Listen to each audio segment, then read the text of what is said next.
Hello दोस्तों, इस video में हम सॉल्व करने वाले हैं 41 एफईडी रिक्रूटमेंट 2021 के मैथमेटिक पेपर सेट 3 को।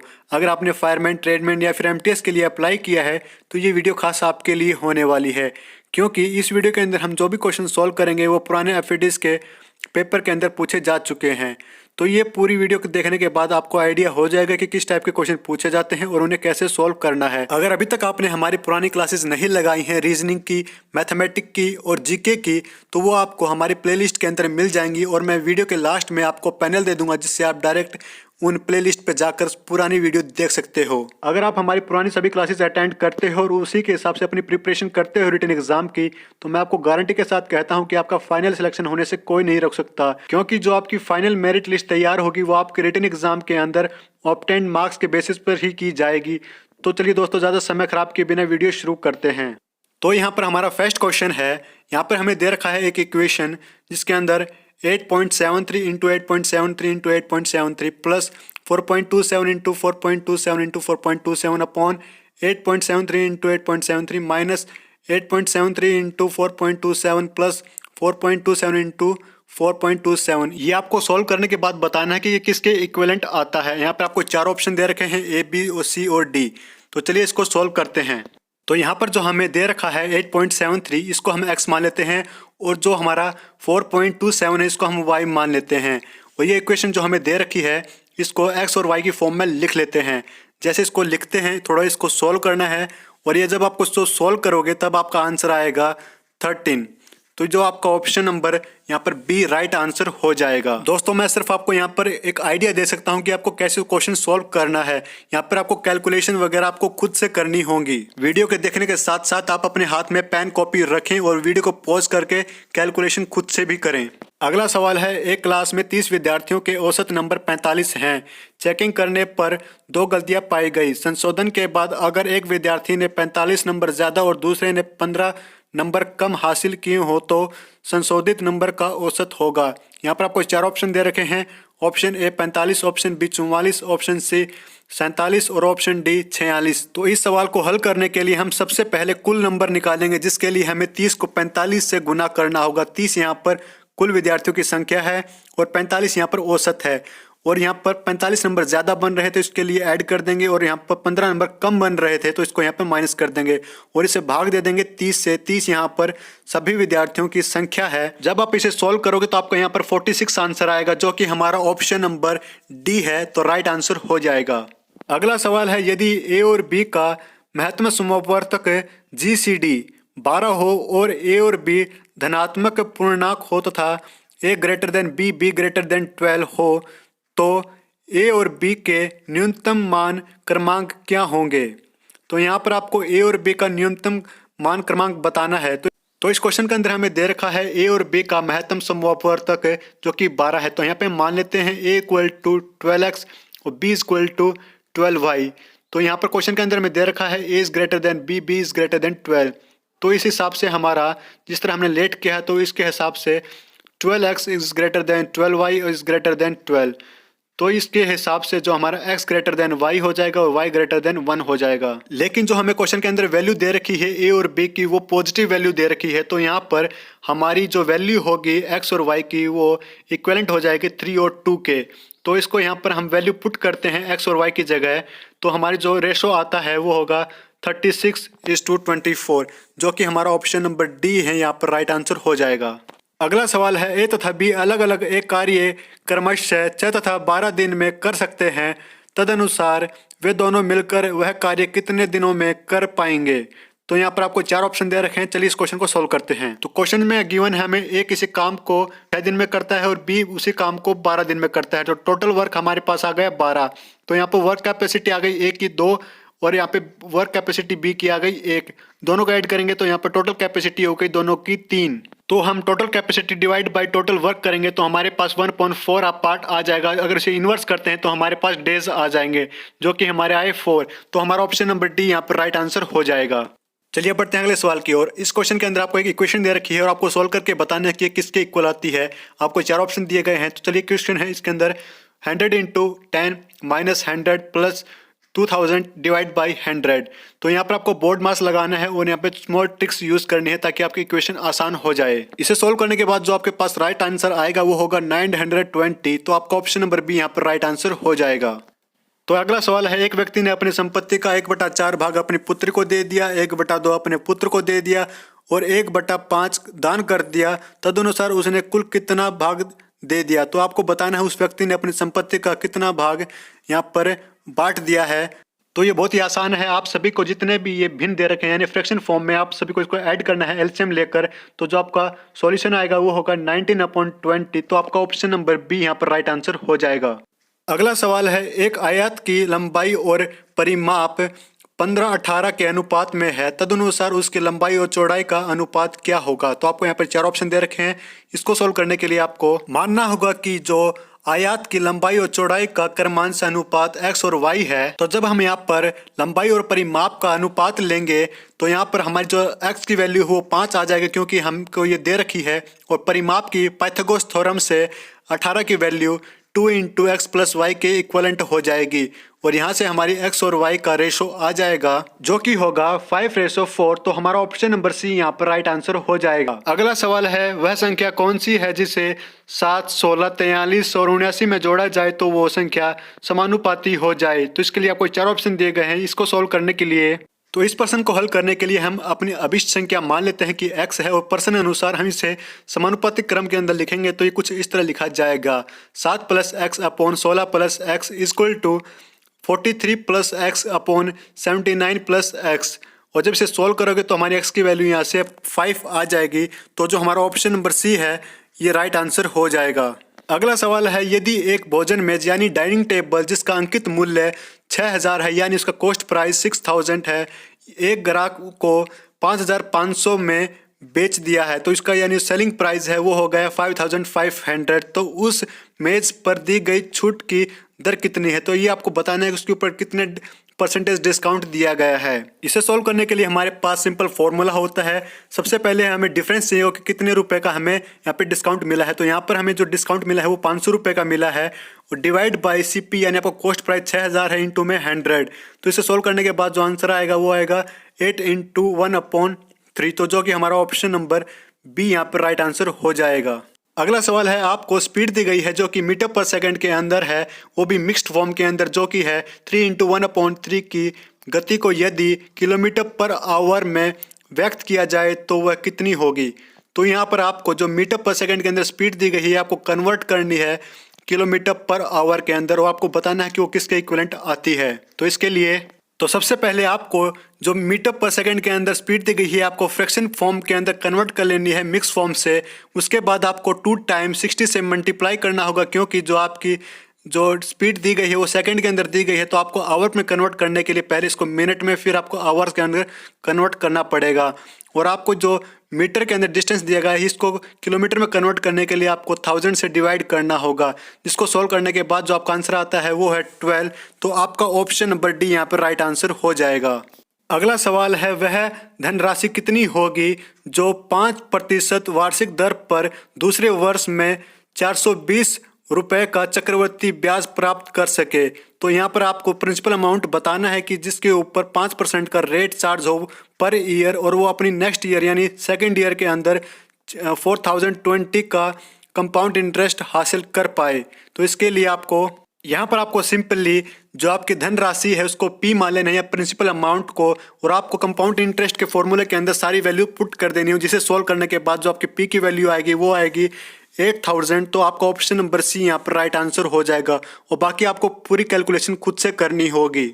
अगला सवाल है, 5 वर्ष पहले P तथा Q की औसत आयु 15 वर्ष थी, अब PQR की औसत आयु 20 वर्ष है, तदनुसार 10 वर्ष बाद की आयु कितनी हो जाएगी? तो यहाँ पर आपको क्वेश्चन के अंदर औसत आयु पूछ रखी है कि 10 साल बाद औसत आयु कितनी हो जाएगी। ये क्वेश्चन के अंदर मिस प्रिंट है, चलिए इसको सोल्व करते हैं। तो क्वेश्चन के अंदर दे रखा है कि जो PQR की औसत आयु है वो 20 वर्ष है, तो इन तीनों की कुल आयु 60 वर्ष के करीब हो जाएगी।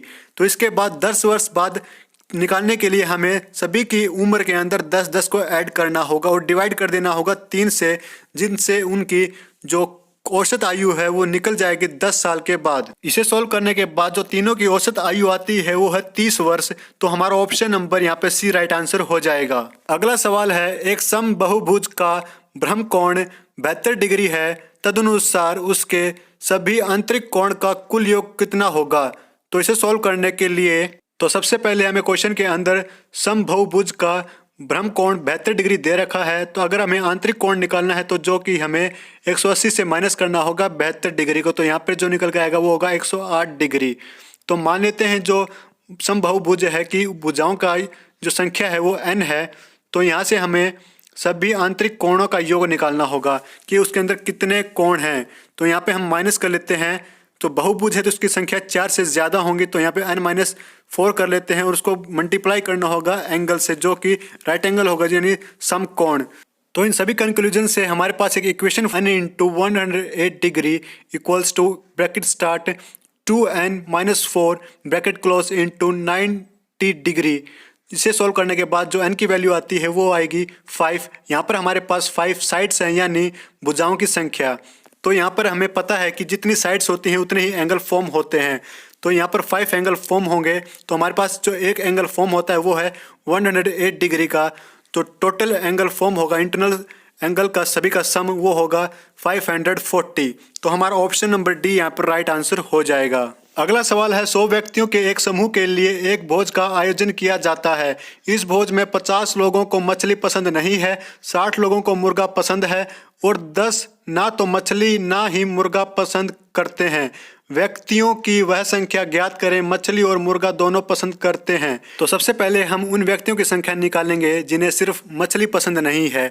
तो ऐसे लोग हैं 50 जिन्हें मछली पसंद नहीं है, लेकिन हमें यहाँ पर 10 माइनस वो लोग करने होंगे जिन्हें दोनों चीज़ें पसंद नहीं, ना ही तो मछली और ना ही मुर्गा। तो ऐसे लोग हमारे पास बचते हैं 40 लोग जिन्हें सिर्फ मछली पसंद नहीं है। अब निकालेंगे जिन्हें सिर्फ मुर्गा पसंद नहीं है। उसके लिए हमें संख्या दे रखी है 60 जिन्हें मुर्गा पसंद है। तो वो हम 100 में से माइनस कर देंगे और माइनस करेंगे वे 10 लोग जिन्हें दोनों चीज़ें पसंद नहीं है। तो उसको हल करने के बाद हमारे पास बचता है 30 ऐसे लोग जिन्हें सिर्फ मुर्गा पसंद नहीं है। अब हमारे पास 3 ऐसे अलग अलग लोगों की संख्या आ चुकी है जिन्हें सिर्फ मछली पसंद नहीं, जिन्हें सिर्फ मुर्गा पसंद नहीं और जिन्हें दोनों चीज़ें पसंद नहीं, ना ही तो मछली और ना ही मुर्गा। तो अब हमारे पास टोटल 100 व्यक्ति हैं। तब अब उनमें से हम माइनस कर देंगे इन तीनों को। तो जो हमारे पास संख्या बचेगी वे वो लोग होंगे जो कि मछली और मुर्गा दोनों पसंद करते हैं, जो कि हमें चाहिए। इसे हल करने के बाद हमारे पास जो संख्या बचती है वो है 20। तो हमारा ऑप्शन नंबर ए यहाँ पर राइट आंसर हो जाएगा। अगला सवाल है, 120 विद्यार्थियों में प्राप्त औसत अंक 35 है। यदि सफल उम्मीदवारों का औसत 39 था और असफल उम्मीदवारों का औसत 15 है तो उस परीक्षा में सफल हुए उम्मीदवारों की संख्या है। तो इसके अंदर आपको 4 ऑप्शन दिए गए हैं। इसको हल करने के लिए हमें मानना होगा कि जो सफल हुए उम्मीदवार हैं उनकी संख्या x है। तो प्रश्न के अनुसार x को हम 39 से मल्टीप्लाई करेंगे क्योंकि ये वो संख्या है जो कि सफल हुए हैं और उनका औसत है 39। उनमें प्लस करेंगे 120 माइनस x, यानी जो असफल हुए हैं उनका औसत है 15। तो उसको उससे मल्टीप्लाई करेंगे जिसको बराबर रखेंगे। कुल संख्या है विद्यार्थियों की 120 गुना में और जो सभी विद्यार्थियों का औसत है वो है 35। इसी क्रम में सारी वैल्यूज पुट करने के बाद एक इक्वेशन फॉर्म होगी। इसे सोल्व करने के बाद जो आपकी x की वैल्यू आएगी वो आएगी 100। ये उन विद्यार्थियों की संख्या है जो कि परीक्षा के अंदर सफल हुए हैं। तो जो हमारा ऑप्शन नंबर ए है वो राइट आंसर हो जाएगा। अगला सवाल है, 2 परीक्षा पक्ष P और Q है। यदि 10 विद्यार्थियों को P से Q में भेज दिया तो दोनों पक्ष के विद्यार्थियों की संख्या समान हो जाएगी और 20 विद्यार्थियों को Q से P में भेज दिया जाता है तो P के विद्यार्थियों की संख्या Q से दोगुनी हो जाती है। P और Q में विद्यार्थियों की संख्या क्रमशः है। इसे सोल्व करने के लिए आपको मानना होगा कि P और Q के अंदर क्रमशः विद्यार्थियों की संख्या x और y है। तो अकॉर्डिंग टू क्वेश्चन आपका जब बच्चे P के अंदर से 10 y की ओर साइड जाते हैं तो वो इक्वल हो जाते हैं। तब आपकी यहाँ से इक्वेशन फॉर्म होगी x minus Y equals to 20, जो कि इक्वेशन 1 हो जाएगी। और दूसरी कंडीशन में आपको बताया गया है कि जब y से आपके x की साइड अगर 20 विद्यार्थी जाते हैं तो वो 2 टाइम हो जाता है q का। तो इससे जो हमारी इक्वेशन फॉर्म होगी वो होगी 2y minus x equals to 60। इन दोनों इक्वेशन को जब सॉल्व करेंगे तो हमारी y की वैल्यू आएगी 80 और x की वैल्यू आएगी 100। तो जो हमारा ऑप्शन नंबर डी है ये राइट आंसर हो जाएगा।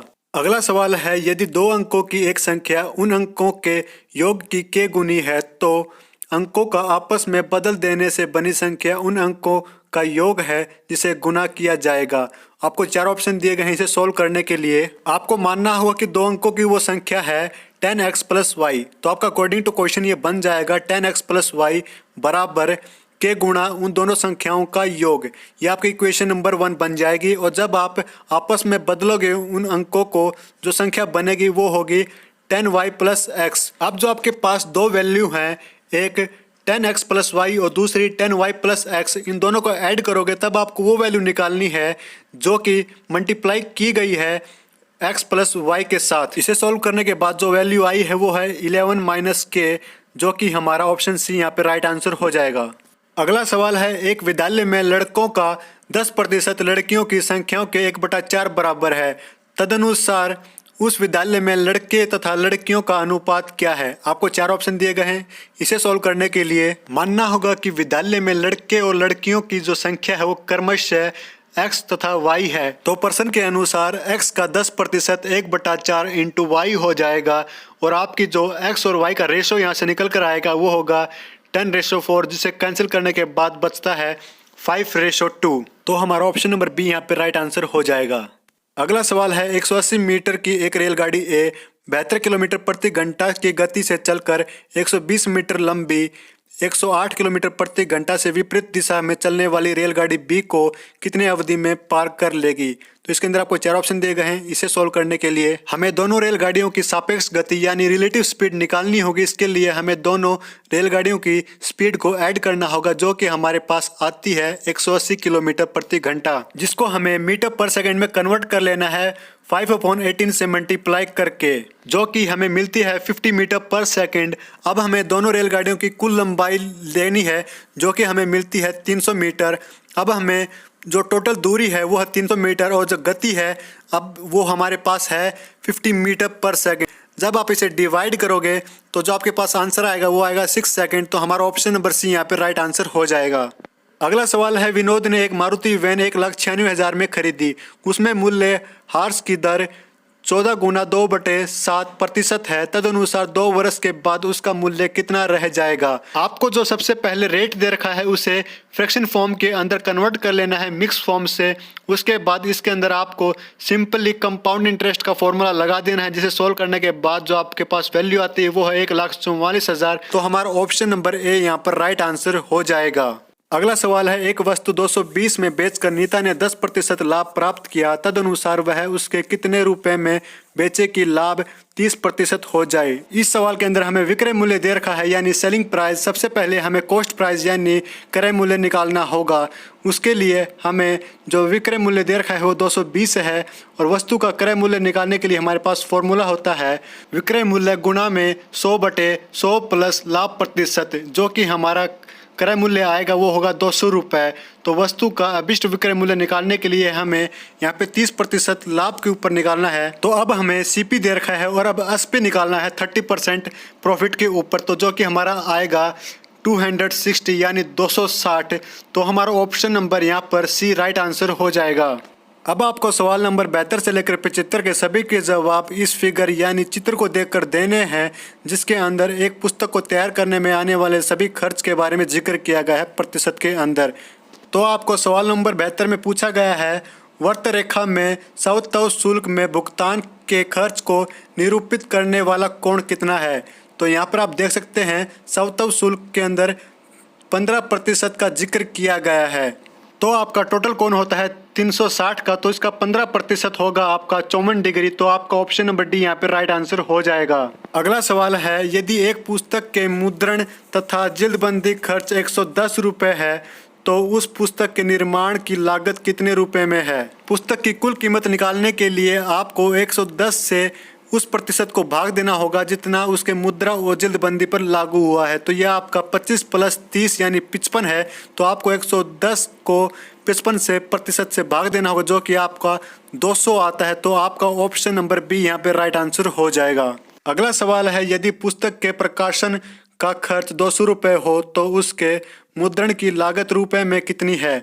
आपको इसके अंदर प्रकाशन खर्च यानी पूरा खर्च दे रखा है 200 रुपये, जो कि 100% के बराबर हो गया। तो मुद्रण की लागत 25% है, तो ये आपका 200 का 25% 50 हो गया। तो आपका ऑप्शन नंबर यहाँ पे डी राइट आंसर हो जाएगा। अगला सवाल है, वह दो खर्च कौन से हैं जो मिलकर वृत्ता रेखा के केंद्र पर 108 डिग्री का कोण बनाते हैं। इसके लिए आपको 108 डिग्री कोण को भाग देना होगा कुल कोण से, यानी जो कि हमारा 360 है, उसको गुणा करना होगा 100% से, जो कि हमारा 30% आता है, जो कि सम है ए और डी का, यानी 20 + 10% का, जिसके बराबर 30 हो जाएगा। तो हमारा ऑप्शन नंबर ए यहाँ पे राइट आंसर हो जाएगा। दोस्तों, ये थे पेपर सेट 3 के मैथमेटिक्स के क्वेश्चन, जो कि मैंने आप सभी को सॉल्व करवा दिए हैं। अब आपको इसी टाइप के क्वेश्चंस की प्रिपरेशन करनी है रिटन एग्जाम के लिए, जो कि आपको पेपर के अंदर पूछे जाएंगे। अगर अभी तक आपने पुरानी क्लासेस अटेंड नहीं की हैं तो वो भी कर लें, आपको आइडिया हो जाएगा कि किस टाइप के क्वेश्चन किस तरह सॉल्व करने हैं। अगर वीडियो पसंद आए तो वीडियो को लाइक और शेयर जरूर करें। चैनल पर नया है तो चैनल को सब्सक्राइब जरूर कर लें, साथ में नोटिफिकेशन बेल भी दबा लें, ताकि आपको आने वाली जीके, रीजनिंग और मैथमेटिक्स की क्लासेस टाइम पे मिल जाएं। अगर आपको कोई डाउट रहता है तो आप मुझे कमेंट बॉक्स में पूछ सकते हैं। दोस्तों, इस वीडियो में बस इतना ही, फिर मिलता हूँ अगली वीडियो में। धन्यवाद।